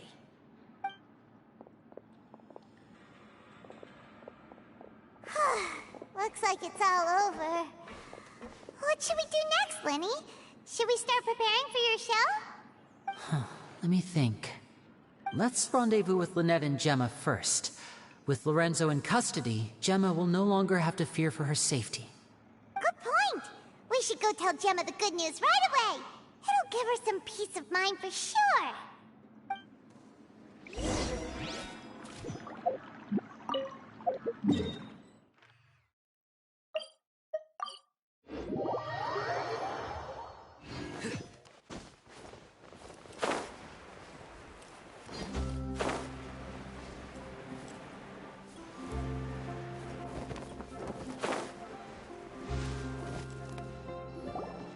Ah, you're back. You were so quick. I've only just finished my third dessert. Your third? Lynette, come on, we've talked about this. Everything in moderation. You're not gonna have any room left for dinner now. It's fine. I'll shift to exercise mode and jog off the excess sugar. That's besides the point. Well, it's done now, but try to eat a more balanced diet in the future. Point taken. Did everything go okay? Of course! Lorenzo was no match for us. The guards are taking him into custody as we speak. Gosh, that's amazing. I'm sorry, I still didn't know if I could trust you, but now it seems I can. I had my suspicions about Lorenzo, but It's okay, we understand. He did threaten you. Paimon would find it hard to trust trust strangers in your position too. But you don't need to be scared anymore. Everything's gonna be okay. Sorry. Sorry. My emotions are all over the place right now. I've been waiting for this day to come for so long. I always wanted to report Lorenzo. He took all of Caesar's property, which I found suspicious, but I had people watching me all the time, so I couldn't risk looking into it. I was so afraid. I was scared he'd do something terrible to me, and then no one would be left to visit Caesar's grave. So I never had the courage to speak out. Thank you all. Truly, thank you so much.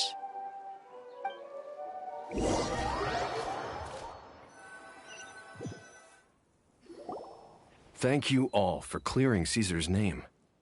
I never would have guessed that Lorenzo was the real Phantom Weasel. He never showed any signs that there were problems between him and Caesar in public. From the outside, it looked like they got along great. To think that lowlife's been living life to the fullest all this time, while Caesar's name was getting dragged through the mud. It's a travesty. At least his soul can finally rest in peace now, thanks to your efforts.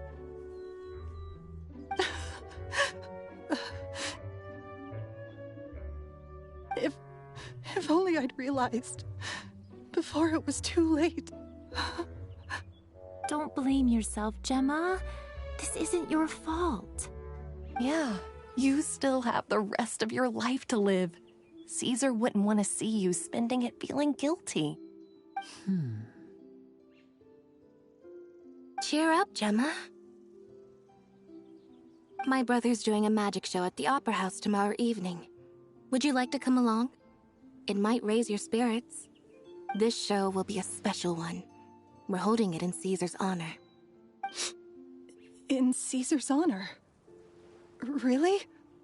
Oh, thank you. I'll be there. Great. We'll see you tomorrow evening. Traveler, Paimon, don't be late. Don't worry, we'll be there. No way are we gonna miss out on a free magic show.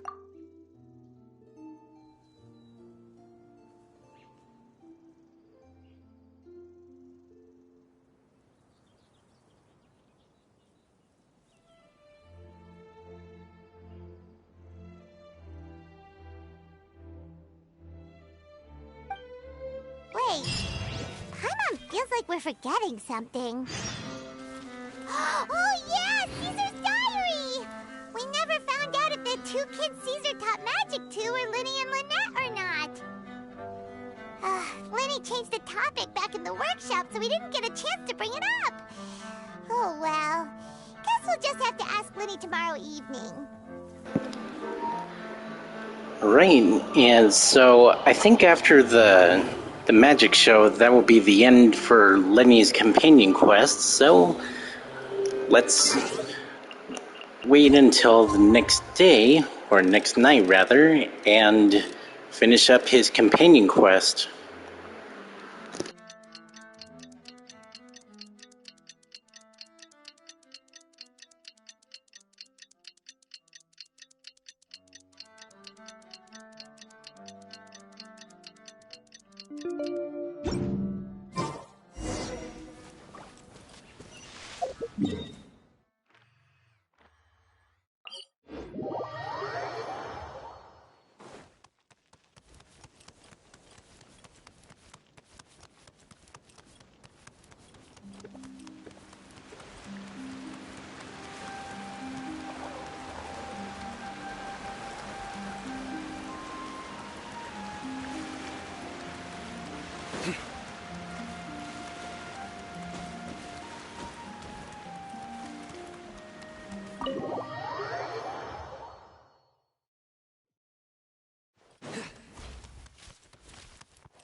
Not this time. My brother's going solo today. So, I'll be watching with you. Good evening, ladies and gentlemen. I hope everybody's ready because the show is about to begin. The great magician Lyney has prepared a spectacular show for us all tonight, concluding with an all-new grand finale that no audience has ever seen before. Thank you all so much for coming. Now, prepare to join me on a journey through the mystical and miraculous.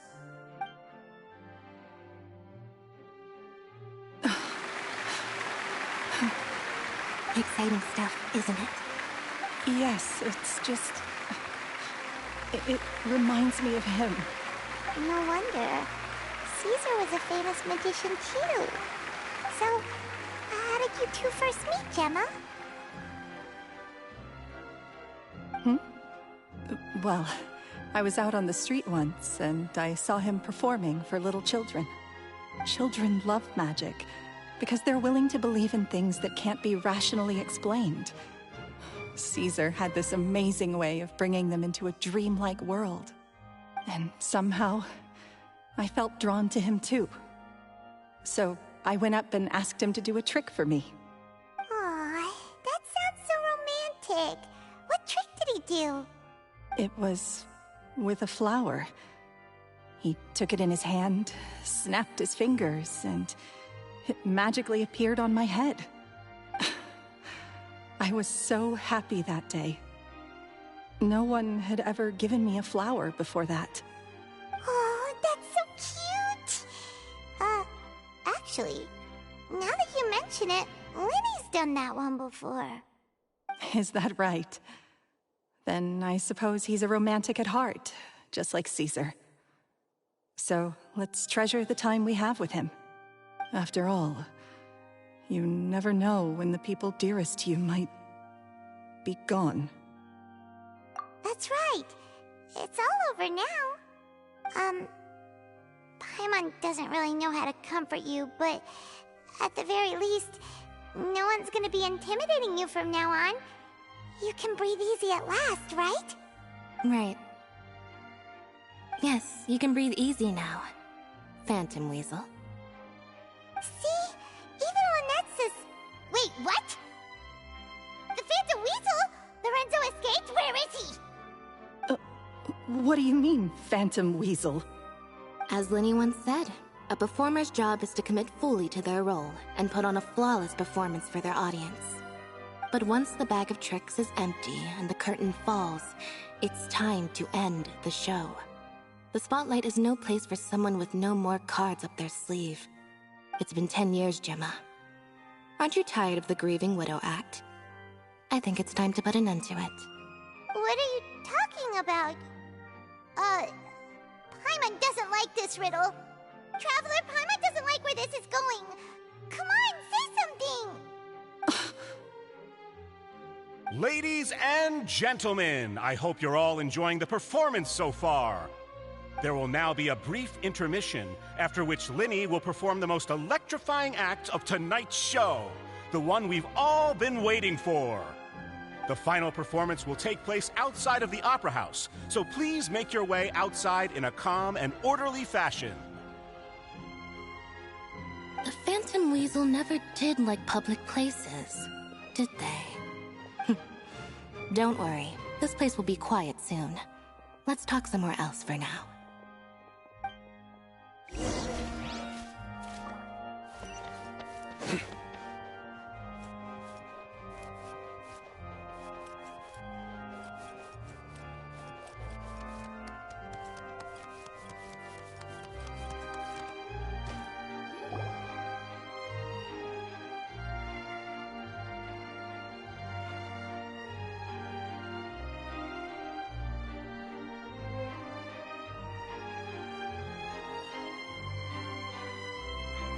Dear me, this is awkward, isn't it? And unfortunately, I'm all out of gadgets, so I'm afraid I can't do any tricks to liven up the mood. This is a big mistake for a magician to make, but thankfully, I do have a backup plan. Now, who wants to hear a story? Lyney, don't we have more important things to address right now? Lynette accused Gemma of being the real Phantom Weasel a moment ago. Oh, what the heck's going on? All in good time. Magicians are good at guessing what people are thinking. I know the questions you want to ask. And as it happens, the story I'm about to tell might answer a few of them. Really? Well then, let's hear it! Paimon's dying of curiosity here! Let's go back to the very beginning. A decade ago, when the Phantom Weasel was terrorizing the court of Fontaine. She never missed a target, never left a trace, and no treasure was safe from her thieving hands. But as her infamy grew, so did the readiness of the police, and her opportunities to act became ever fewer. Every day, she ran the risk of being exposed for who she was. Of course, she could not simply take this lying down, and before long, she found her ticket to freedom. She would create a scapegoat, a false weasel to close the chapter on her behalf. After weighing her options, she set her sights on a renowned magician, Caesar. After all, magic and theft shared enough similarities for people to buy the story when the truth came out. What a twist. So then what? Being the master deceiver she was, the weasel easily earned Caesar's trust. Now all that remained was to frame him for her countless crimes. But as she was considering how to make her move, she noticed Caesar's aggrieved pupil, and a new thought entered her mind. Maybe I don't need to get my hands dirty after all. At her encouragement, Lorenzo tampered with Caesar's magic box, causing him to fall to his death. Afterwards, Lorenzo seized his master's property, and the weasel set about tarnishing Caesar's reputation. Two co-conspirators committed the perfect crime.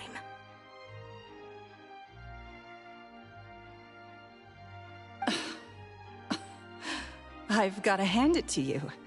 You're both exceptional storytellers.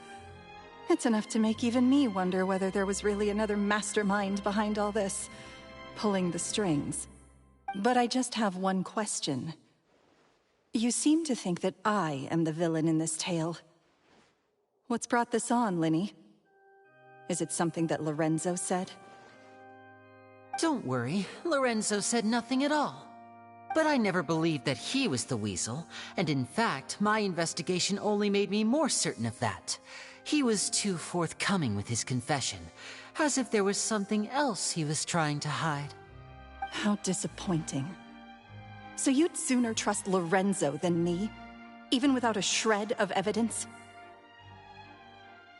A magician is an expert at playing the audience to get the result they want. And I have no doubt that you, Gemma, are equally talented in this regard. With a little help from Lorenzo, you put on a very convincing performance. The lovesick fiancé, whose devotion to her betrothed is unshakable, even under threats of violence. Caesar was maligned and hated by all for 10 years, but you? Everyone sympathized with your plight. Who would suspect for 1 second that the lovely young lady always seen weeping in front of Caesar's grave was actually the mastermind behind his demise? No, not that poor lady. Perish the thought. Wait, so you mean the whole intimidation thing was just a hoax? Gemma and Lorenzo were both in on it? But why would Lorenzo agree to that? And why didn't he sell her out even at the end instead of admitting to being the weasel himself? Yes, why indeed? Maybe Gemma herself could enlighten us on that question. Well, Lyney, if you're so confident in your version of events, then I think the answer should be obvious.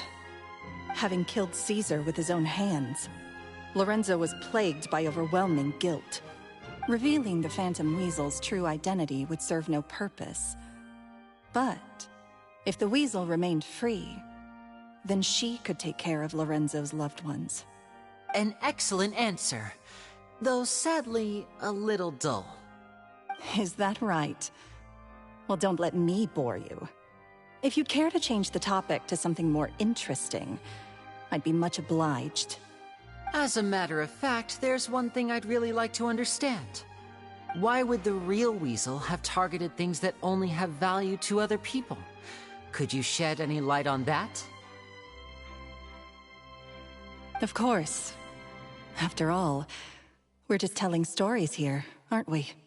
If I had to guess, I would say that the real Weasel must have had a terrible childhood. Left to fend for herself after her parents died young. Betrayed, scorned, beaten. She'd scrounge waste paper from garbage bins to draw on, using twigs and dirt for lack of ink and pen. She'd sew ugly rag dolls from whatever scrap material she could get her hands on. This was her only source of happiness in life. But it was all she needed, and she was content. Until the world decided that even this was too good for her. Once again, she was betrayed. And this time, everything was taken from her. She felt like life was a miry pit that dragged her further down the more she struggled to escape. At that tender age, she should have been happy. Instead, she stood in the shadows and watched with envy as all good things in the world passed her by. This was a fate too cruel for anyone to bear. Her pain became a breeding ground for dark thoughts. Thoughts which festered and grew into a twisted solution to her troubles. I detest the happiness of others, in all its forms alike. I will rob them of everything they hold to be good and true, and it will fill the void in my soul. That's some pretty heavy stuff. Now it all makes sense. Does this story satisfy you, Lyney? Yes, it is quite to my tastes. Thank you for helping to clear up my confusion. Huh. That's right. What drove you to write that letter, Gemma? What were you trying to achieve there? Because without that, none of this would have ever come to light. She didn't write the letter. After 10 long years, I'd hoped that the Phantom Weasel would be consigned to the history books by now. But it seems like someone still wasn't ready to let her finally be at peace. Lyney. Or should I call you the Phantom Copycat now? You were the one who posted that letter outside the Opera House. But why?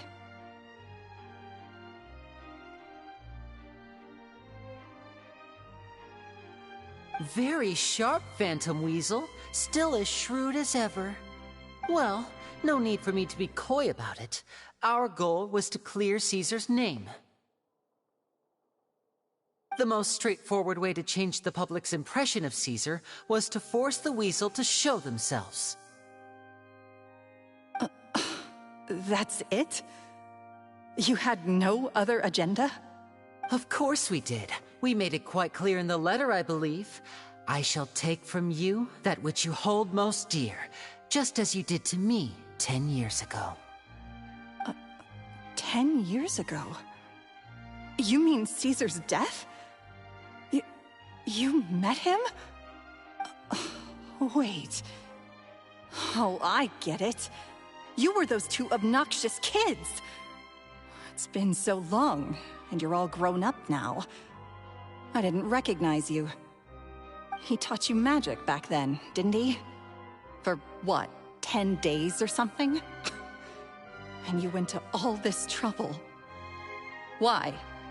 Because you feel like you still owe him something? We remember all our debts, however great or small. 10 years ago, Caesar's reputation was torn to shreds, and his legacy was thrown out. 10 years on, and no one cares what the truth is anymore. But we did not forget, and so we came to find you. And? What exactly did you take from me? I'm still standing, as you can see. Lorenzo has admitted to everything. I'm free. Free? Do you really think so? Caesar once told me that even though the world is filled with lies and falsehoods, we must find our own truth. I think that applies to you too. Truth can take many forms. Prized possessions with nostalgic value, fervent hopes and dreams, and irreplaceable people. Life took many things from you, and those wounds never healed. When they ached unbearably in the dead of night, stealing became your way of numbing the pain. What are you trying to say? I'm saying that for the last 10 years, you've been living a rather uneventful life. Perhaps that's because you found something other than a life of crime to fill the hole? Back to Lorenzo for a second. He murdered his own master, played along with your act, and took pains to make sure any suspicion would be directed towards him. But what did he have to gain from all that?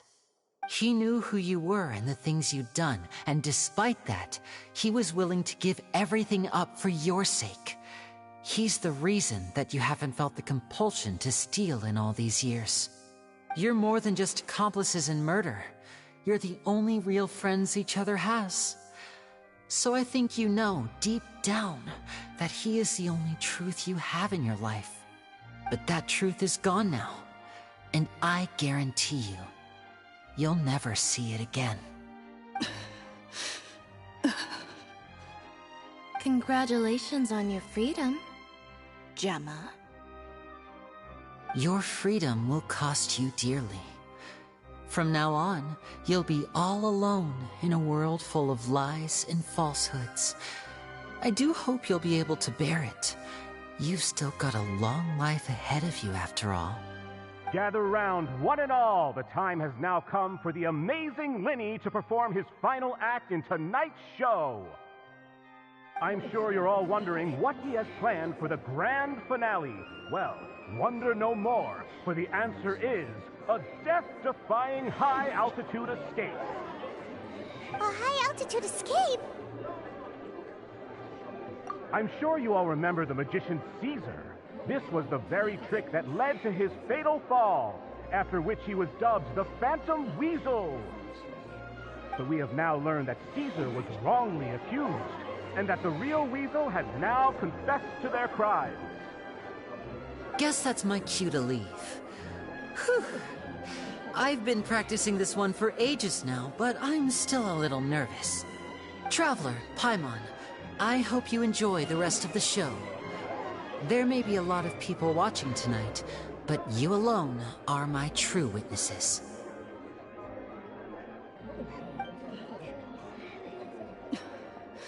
Lyney, wait. You two hid a lot from Caesar. He went to his grave without ever knowing your secrets. So what about now? Are you an open book? Or are you still the same as ever? You don't have to tell lies to end up isolated and alone. One day, you'll end up exactly where I am today. Maybe then you'll finally understand.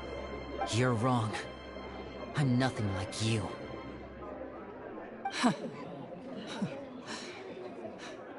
So, what are we, doing now? Like Lyney said, when you're ready, let's head outside and watch the show. But what about Gemma? She'll figure out what's best for her soon enough. Oh, and if you'd like to see Lyney after the show, you know where he'll be. The usual haunt. All right. Well, let's go and watch Lyney's finale then. This trick's a pretty dangerous one, but he should be able to pull it off, right?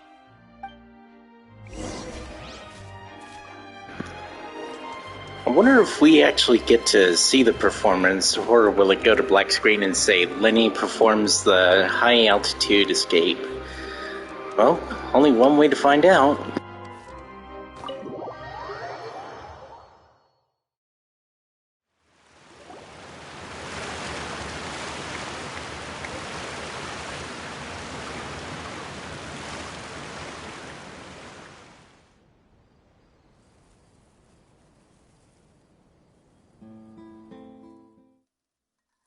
Magic should be mysterious, surprising, and defy logic. Magic is hard work. Every single movement has to be practiced thousands of times. It's alright. We're used to that.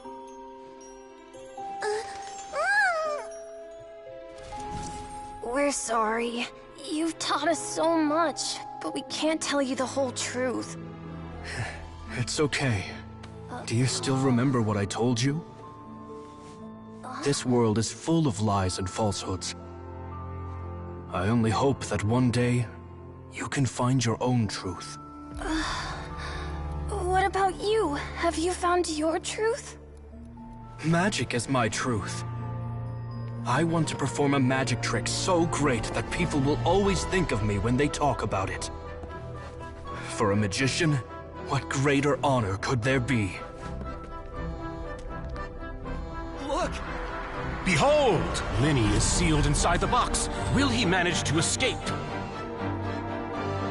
10 years ago, Caesar attempted this very trick, and it was at this precise moment that...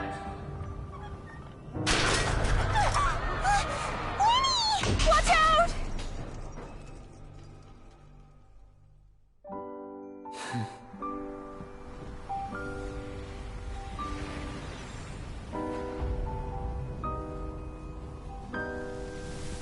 Mysterious.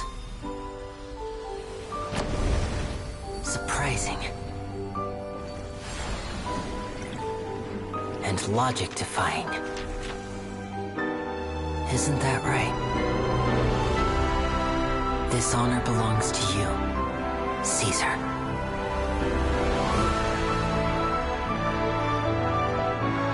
I'm just sorry it's a little late.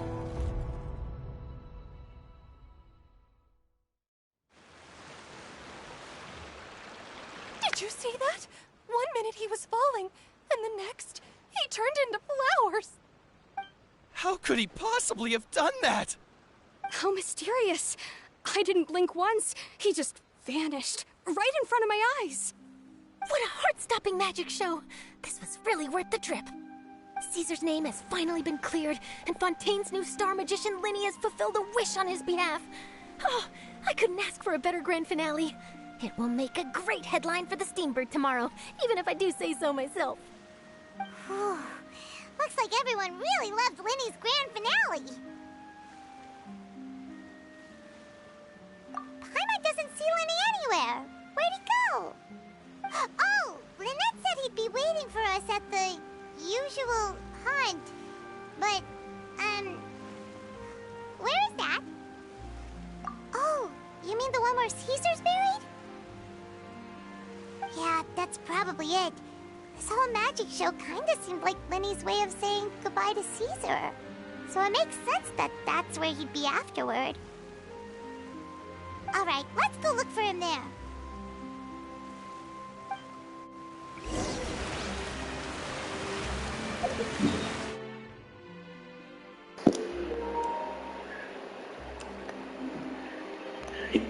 I honestly didn't expect the ending to be like that. I thought it was going to be like the cinematic cutscene. But it was still good nevertheless.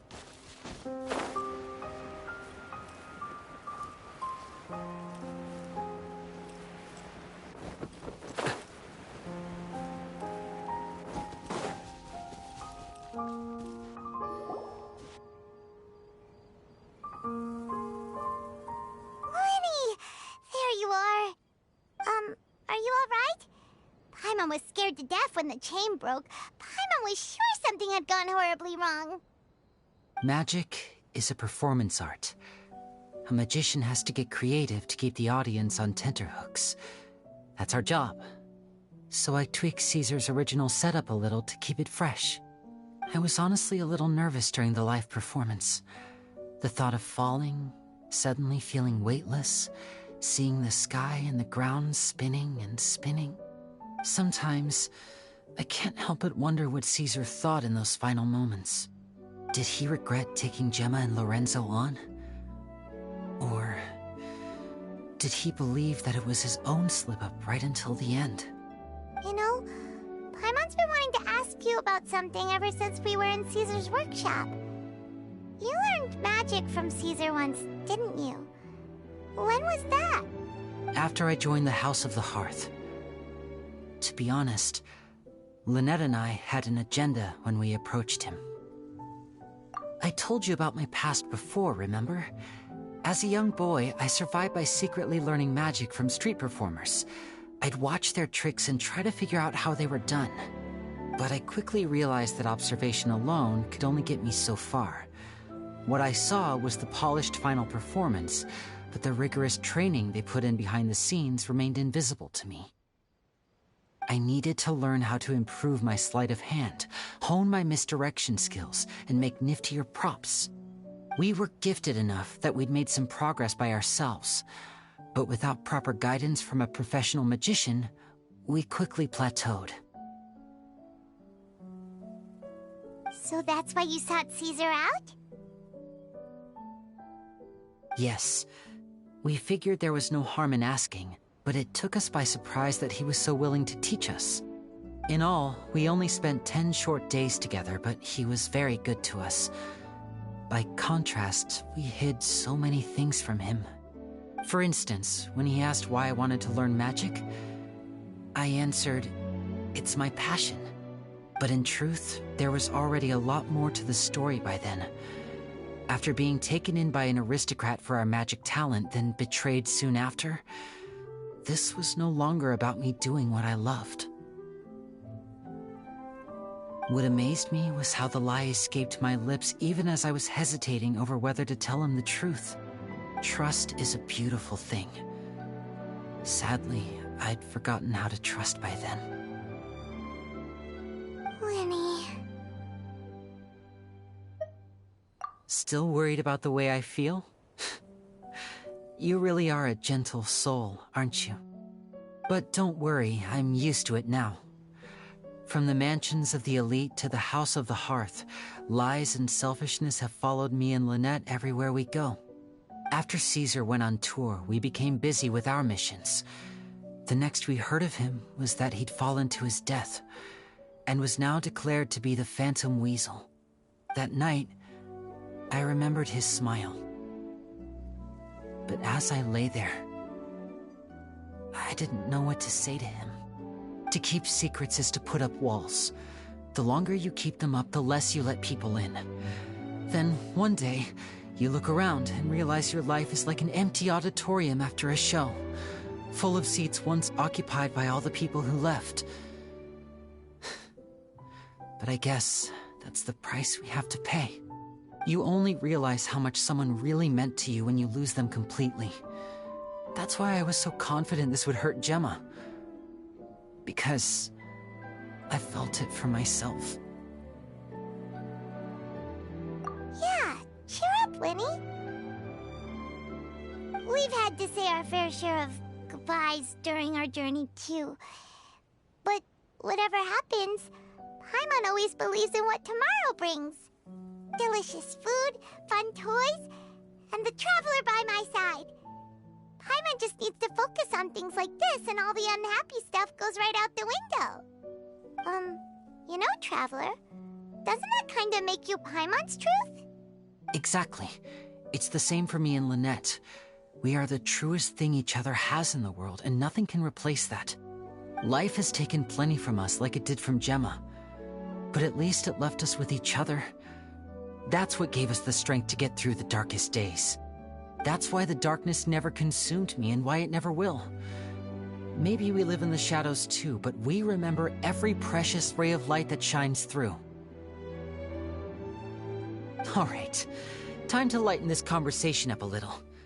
What did you think of the show tonight? Were you happy with it? It was amazing!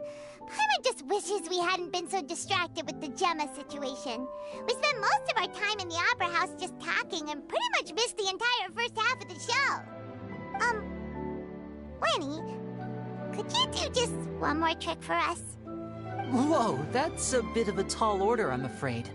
The show's just finished, so my sleeves are decidedly card-free right now. Aw, come on! Surely you can think of something. The Lyney Paimon knows can do anything if he puts his mind to it. Oh, all right then. I'll give it a go, but only because it's you. Watch closely. I have a flower in my hand. You liar! There's nothing in your hand! We ain't going along with this! Huh? My goodness, you're right. But I could have sworn I brought one here with me. Okay, try this. Count down with me. 3, 2, 1. 3, 2, 1. Now, have another look around. Maybe the flowers appeared somewhere else. Really? Let's see. Wow, there it is! Oh, this is a different flower from the last time, right? This one's called, oh yeah, a rainbow rose. But more importantly, Paimon has to know how the trick is done. Please, Lyney, pretty please! Well, if you want to learn magic, you'll have to start by addressing me as teacher. Ugh. Fine. Please, teacher, please! Since you asked so nicely, I'll share one little tip with you. Namely, the student of magic cannot solely rely on others being prepared to reveal their secrets. You have to observe, think, and find the answers for yourself. Is that it? Look at the time. We shouldn't linger here too long. Thanks again for coming to see my show. I bid you both good night. I look forward to seeing you again. All right, fine. See ya. Shall we head back down too? Oh, Paimon can't wait to read The Steambird tomorrow. Paimon bets Lyney and Caesar will be placid all over it. Let's head to the Steambird's offices tomorrow morning and see what we can find out.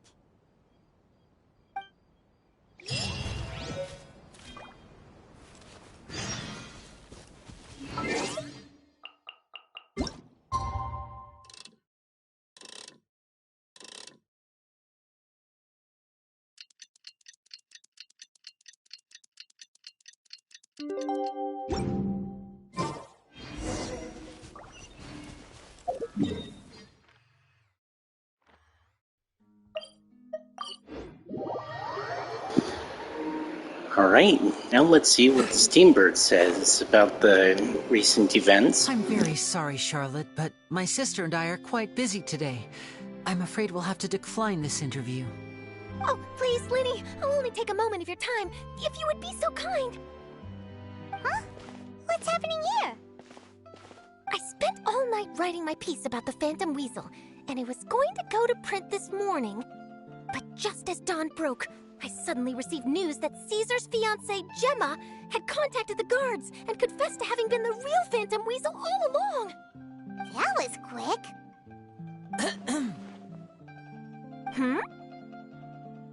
Too late, bro. That was quick, you say? It sounds like I've got some catching up to do. Please, fill me in. Whoops. Aha! My instincts did not lead me astray. You do have something to hide. Gemma turning herself in must have something to do with Lyney's performance last night. Maybe watching my high-altitude escape trick reminded her of a better time with Caesar, and she could no longer ignore the voice of her conscience. Okay then. Wait, no, there must be more to it. If that's all it took for her to have a change of heart, how did it take her 10 whole years? Well...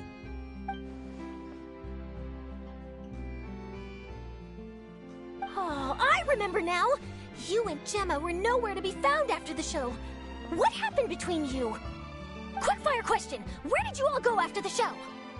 Oh, we went to the cemetery and Lyney did a private magic trick just for us. Actually, glad you mentioned it, because that reminds Paimon, guess what? Lyney started using rainbow roses in his tricks. What? I don't recall ever having received a rainbow rose from you myself. Is this supposed to mean that they're more important to you than your own sister? No, I just, What the... What now?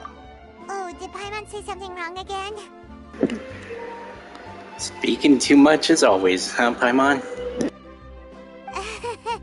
This is getting pretty awkward. What do we do, Traveler?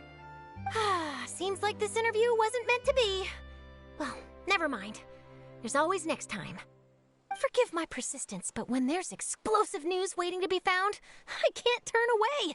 The news about Gemma has already made waves, and I'll stop at nothing to get to the bottom of it all. Apparently, one of the things she said to the guards was that her final wish is to see Lorenzo one last time. Ah, there's clearly a web of complicated relationships there. Can't blame me for being curious. All right, I guess I'll leave you to continue the rest of your conversation in peace. Bye for now.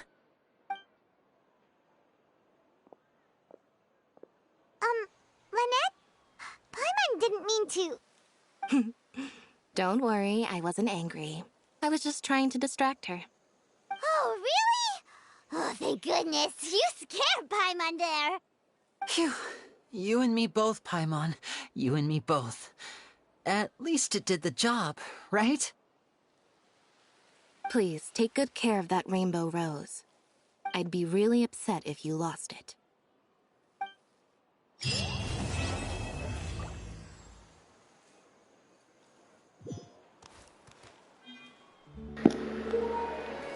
And with that, the companion quest is done, so hopefully you guys enjoyed the stream. If you did, be sure to come follow me if you haven't already, and I'll be sure to make more. And also, come subscribe to my YouTube channel, which I'll put in the chat right here, in just 1 minute. There we are. And I make videos from Monday to Thursdays over on YouTube, and I stream on Wednesdays as well as on Saturdays and Sundays here on Twitch if I have the chance. So, stay home, stay safe, and until next time, later haters.